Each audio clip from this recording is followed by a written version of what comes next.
Mungkin pertama-tama, Assalamualaikum warahmatullahi wabarakatuh. Terima kasih Waalaikumsalam. waktu dari teman-teman Info Komputer, Pak ya, yang sudah memberikan kita untuk bisa menjelaskan journey kita terkait dengan kontainer ini. Judulnya ini sangat bagus sekali sih memang, apalagi di era saat ini ya, di mana agility itu sangat dibutuhkan untuk mempush inovasi gitu loh, mengakselerate inovasi. Ya tidak ada solusi lain untuk mempercepatnya gitu loh, selain dengan teknologi kontainer. Nah, mungkin yang pertama saya akan coba jelaskan, ada 3 agenda yang mau saya bahas.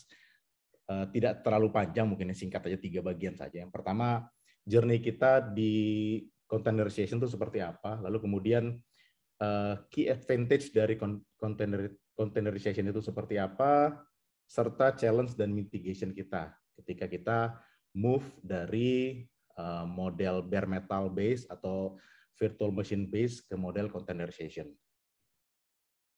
Oke. Sebenarnya journey kami sudah cukup panjang juga. Jadi kami mulai suffer dari 2014. Mungkin langsung aja kami ngomongnya suffer gitu ya. Kalau dulu mungkin tidak terlalu terasa ya Mas Wisnu ya, sama teman-teman semua. Kita pakai server fisik. Mungkin teman-teman sudah pada tahu semua, kita harus beli gitu loh, bare metal fisik di 2014. Lalu seiring dengan kebutuhan waktu bahwa setiap aplikasi kita dependen ke server fisik, oleh karena itu kita merasa ini tidak bagus dan tidak agile. Kita move ke 2017 ke virtual server. Kita mulai menggunakan VM base yang hidup di atas bare metal. Jadi virtual machine-nya hidup di on top dari bare metal yang kita punya gitu loh. Menuju ke 2019, karena semakin meningkatnya kebutuhan dari skalabilitas aplikasi untuk mengextend memori, mengextend storage dan lain sebagainya, kita moving ke infrastruktur mungkin yang cukup umum juga saat ini sudah banyak dikenal, DHCI ya, Dynamic Hyper Converged Infrastructure. Ini karena kebutuhan kita waktu pas di 2019 itu peningkatan scalability aplikasi dari memori dan sebagainya itu sangat dibutuhkan. Itu ada tiga aplikasi kita yang memang sangat hype saat itu. Di core banking kebutuhan memorinya meningkat, kebutuhan storage-nya meningkat, kebutuhan processing dan compute power juga meningkat, intra banking dan juga aplikasi mobile kita yaitu Raya 1.0 kami. Di 2019 juga kami melihat bahwa peningkatan scalability ini di aplikasi dari infrastruktur di DHCI ini yang modelnya harus vertical scaling sudah sangat tidak agile lagi gitu loh. Oleh karena itu di 2019 kami coba menganalisa kebutuhan dari mengekspan aplikasi kami atau mengekspan kebutuhan dari infrastruktur kami, modelnya dari vertical scaling menjadi ke model horizontal scaling. Nah, solusi yang memang bisa dipergunakan untuk mengadopsi horizontal scaling ini adalah Kubernetes. Artinya mungkin kalau perusahaan-perusahaan yang digit seri uangnya itu nggak terbatas gitu ya Mas Wisnu ya. Beli server makin gede itu visible gitu loh. Tapi kalau yang kebutuhannya mungkin belum terlalu urgent saat ini, tapi ke depan growth-nya akan gede, harus dipikirkan untuk peningkatan yang lebih agile. Oleh karena itu, solusi dari Kubernetes ini kita apply di 2019. Ada aplikasi kami yaitu Pinang Pay Later. Ini akhirnya bisa kita apply untuk horizontal scaling, capacity compute power-nya dan juga storage-nya itu dengan menggunakan Kubernetes. Nah, di 2021 ada kebutuhan kami lagi. Jadi ternyata ketika kami sudah mumpuni untuk membuat aplikasi yang horizontal scaling, nah ada permasalahan di mana ketika satu compute node atau atau image atau kontainer kami yang kadang sudah tidak kita butuhkan lagi, reserve-nya tuh tidak bisa langsung kita reallocate dengan cepat, dengan mudah gitu.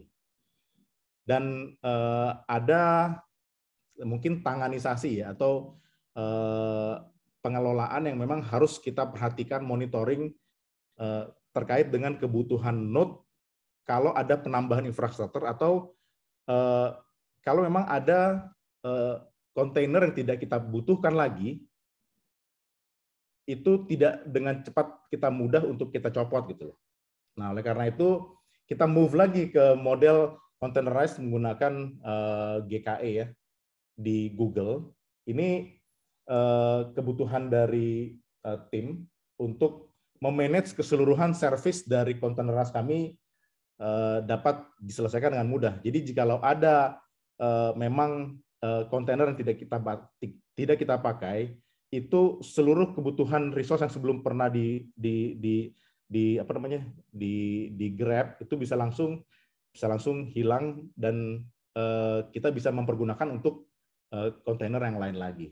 Dan kalau mau menambah kontainer dengan kapasitas yang saat ini melebihi dari kapasitas sekarang, itu bisa dengan cepat dan dengan mudah diadopsi melalui manajemen GKE. Lalu kemudian kenapa sih kita berpikir bahwa moving ke container teknologi itu suatu advantage ya? Yang pasti seperti tadi sudah diceritakan oleh Mas Fajar ya, itu aplikasi kontainer ini dapat running secara efektif dan secara dapat bekerja secara cepat ya. Jadi lebih cepat daripada kita harus mengembed model dari virtual machine. Jadi kalau mungkin yang dulu kita pakai virtual based machine, itu keseluruhan dari services atau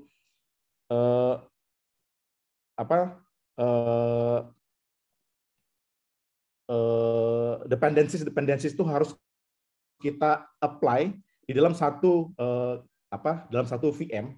Dengan menggunakan container application, itu bisa kita apply memang sesuai dengan kebutuhannya. Jadi tidak perlu kita kalau misalnya ada konflik dari satu aplikasi dengan aplikasi lain, itu bisa kita manage dengan cepat dengan menggunakan model containers.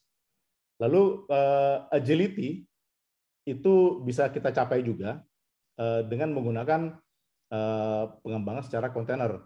Kalau dulu mungkin ya cara kerja kita waterfall based SDLC gitu ya. Jadi dalam pengembangan aplikasi harus bangun besarnya dulu jadi gitu ya. Kalau sekarang kita bisa membangun aplikasi itu secara unit yang kecil-kecil dengan cepat. Nah, jadi DevOps itu hanya bisa tercapai kalau kita membuilding aplikasi kita secara containerization. Jadi tidak ada DevOps tanpa containerization, intinya gitu. Lalu dengan adanya containerization juga, yang ketiga adalah aplikasi kita tuh dapat dilakukan scaling secara cepat.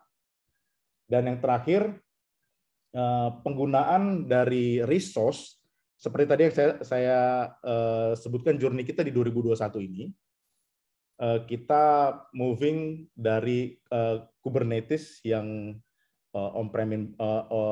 on-premise based ke GKE, itu bisa meminimalisir resource yang terbuang atau yang tidak dipakai dengan lebih efektif dan lebih efisien lagi. Ada 3 challenge dan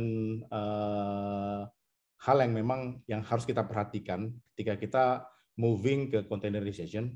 Jadi of course pasti development strategi kita ini pasti berubah.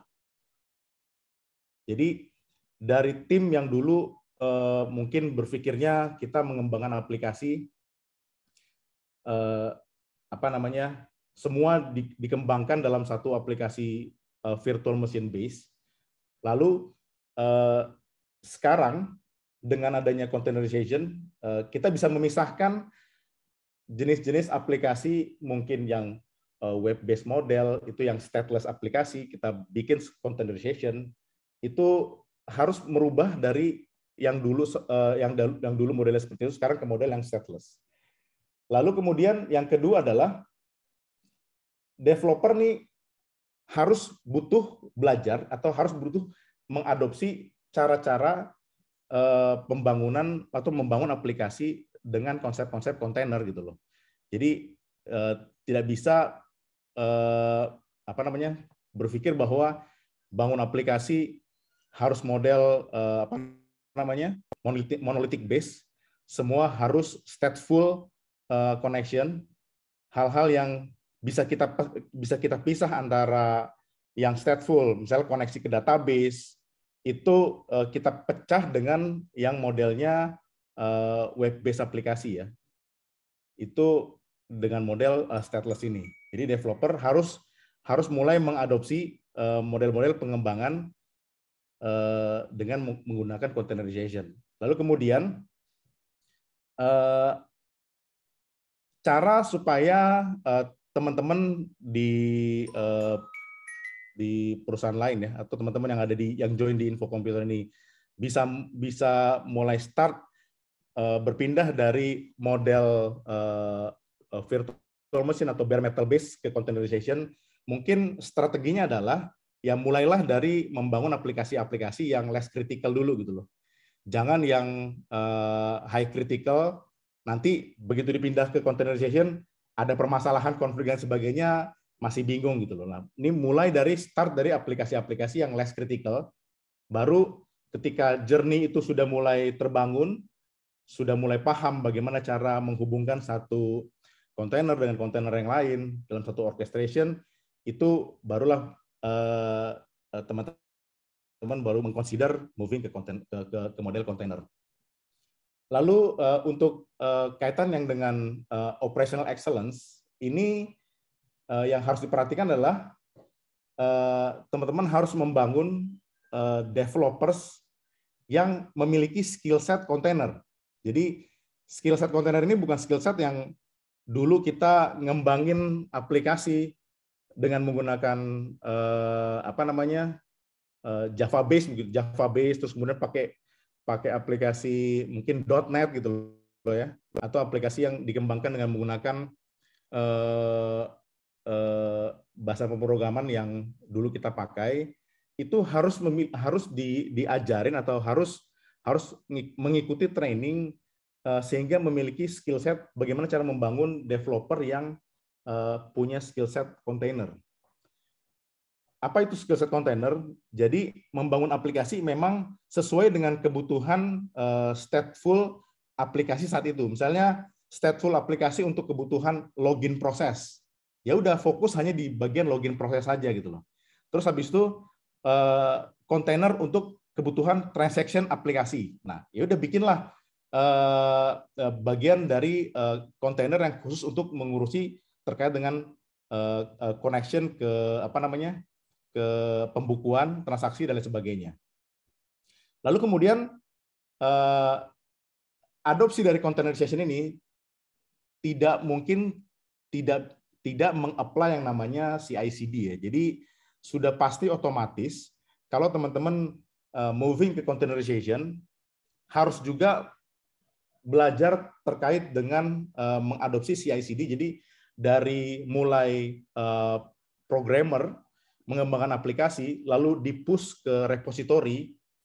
Nah, ngembanginnya pun juga dengan menggunakan containerization. Di-push ke repository dengan menggunakan containerization. Lalu kemudian masuk ke dalam pipeline, mungkin ada yang pakai Jenkins atau dan lain sebagainya. Lalu dari atomic container yang melalui pipeline ini dilakukan pengetesan menggunakan automation tools ya dari aplikasi CI/CD ini sampai ke aplikasi ini dideploy ke production. Nah, dengan containerization ini memaksa atau mendorong kita untuk beralih dari model pengembangan dulu waterfall base ya, sekarang ke model agile dengan mengadopsi CI/CD. Jadi setiap fitur base kita bisa kembangkan dengan lebih cepat, dengan lebih mudah, dan dan bisa terkontrol dari mulai development, testing sampai ke deployment-nya. Karena itu DevOps implementation itu pasti tercapai dengan menggunakan containerization. Nah, seperti tadi yang disampaikan oleh Mas Fajar juga, culture ini sangat sangat penting sekali dibangun ya dalam containerization. Mungkin nanti akan banyak teman-teman yang bertanya gimana caranya kita meng-apply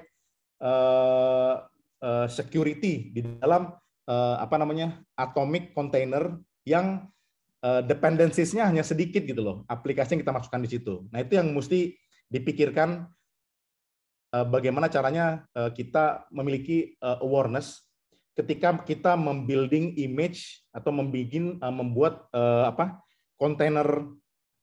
kontainer dari image yang memang sudah tersertifikasi, sudah secure secara entity di dalam aplikasi yang ada di image kontainer tersebut. Nah, itu yang mesti harus dibangun culture baru dari teman-teman yang nanti akan beralih dari model pengembangan dengan menggunakan virtual machine base dengan model menggunakan containerization base gitu ya. Lalu tidak lepas dan tidak kurang juga bahwa selain harus dibangun timnya, di building awareness-nya, itu kalau kami di Bank Raya secara rutin kami melakukan sharing session memang untuk model pengembangan yang ada di di containerization ini supaya mereka memiliki mindset yang sama terkait dengan kebutuhan dependencies apa yang kita harus masukkan dalam aplikasi, terus kemudian bagaimana caranya apakah ini perlu kita masukkan ke dalam kontainer atau memang harus aplikasi ini harus ada di virtual machine base. Itu yang harus kita consider di dalam sharing session. Jadi sharing session ini membantu tim internal pemahaman akan menggunakan kontainer sistem ini dengan lebih baik lah ke depan. Mungkin itu aja dari saya, Mas Wisnu. Ya. Singkat memang, tapi mungkin nanti kita akan banyak tanya jawab terkait dengan apa yang memang pernah kami kerjakan di Bank Raya ya. Oke. Demikian, Mas. Terima kasih Mas Gibran. Berarti tadi kalau tadi Mas kan tadi tahun 2019 ya masih pakai HCI untuk di core banking-nya gitu. Itu masih di situ Mas atau emang juga sudah mulai dipretelin dan kemudian masuk ke konten di jadi microservices gitu Mas atau emang masih di monolitik di HCI yang core banking segala macam. Nah, sekarang kita lagi dalam proses mindahin satu persatu sih. Jadi aplikasi core banking yang memang masih butuh stateful ya kami masih di virtual machine base gitu loh. Tapi kalau aplikasi-aplikasi mobile kami yang memang untuk kebutuhan melayani transaksi nasabah udah kami pecah-pecah dalam bentuk containerization supaya misalnya aplikasi yang kami implement di GKI ini Raya 2.0 aplikasi mobile banking kami untuk mengelola login terus untuk mengelola setiap fitur dan lain sebagainya itu sudah kami pecah dalam bentuk atomik. Jadi orang dapat lebih enak lah untuk user experience lebih baik. Oke. Berarti memang tadi kontainer itu sekarang masih dipakai di surrounding application-nya itu Mas ya? Betul sekali. Sambil nanti tapi ada rencana Mas nanti dipecah-pecah yang monolitik yang core banking itu pecah-pecah menjadi microservices kecil-kecil gitu. Ya, itu dalam proses. Kita sekarang juga lagi misahin nih functionality apa yang memang bisa kita lepas satu-satu supaya aplikasi jauh lebih cepat jadi jalannya. Oke, sip. Terima kasih Mas Gibbon atas presentasinya. Mungkin tadi udah ngebahas tadi journey-nya, udah lengkap lah journey-nya dari apa pain point-nya, kemudian tadi pain point-nya kira-kira pengen ekspansi, kemudian tapi kalau mengandalkan bare metal ataupun juga virtual mesin itu masih ada keterbatasan sehingga akhirnya bergeser ke aplikasi yang dibangun di atas teknologi kontainer gitu.